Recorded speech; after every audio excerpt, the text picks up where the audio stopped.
Lods, nasa stage ka ngayon na magaling ka na mag-breed, hindi ka namamatayan ng gapi at iniisip mo na papalitan mo yung mga gapi mo, bibili ka ng mga high quality na gapi pang show ba. Pero ang problema, hindi ka marunong tumingin at marami nagpo-post na quality yung gapi nila. Pero, yung ma-recommend ko sa inyo, Lodi, kapag ganyan, dyan na kayo sa stage na yan, na gusto nyo na magseryoso, mag-alaga ng mga dekalidad na gapi, humanap kayo ng grupo na sumasali talaga sa show, na grabe yung experience. Katulad ko, Lodi, hindi naman ako talaga grabe yung experience ko dyan, mga ganyan. Nagpapaturo lang naman talaga ako. Importante talaga na marunong kayo tumingin sa gapi.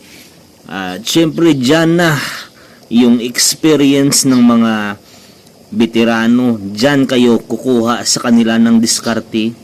Tanungin nyo sila kung ano yung mga gapi na pasok sa standard.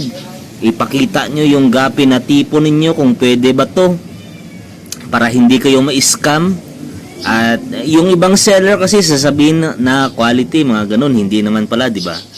Kaya ayun, baka masayang yung pera nyo. Importante talaga meron tumuturo sa inyo, Lodi, na ma-explain sa inyo kung bakit ganito yung magandang klaseng gapi. At syempre, makunan nyo ng diskarte. Hanggang ngayon, Lodi, marami pa akong hindi alam sa gapi na to.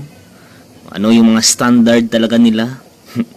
Pero sige lang, Lodi, habang tumatagal ma-figure out natin yan. Importante yun, yung may mentor talaga kayo. Wag nyo isipin na feeling nyo, alam nyo na lahat, hindi pa, Lodi. Sus Maria Santissima, ilang bigas pa yung kakainin natin dito ata.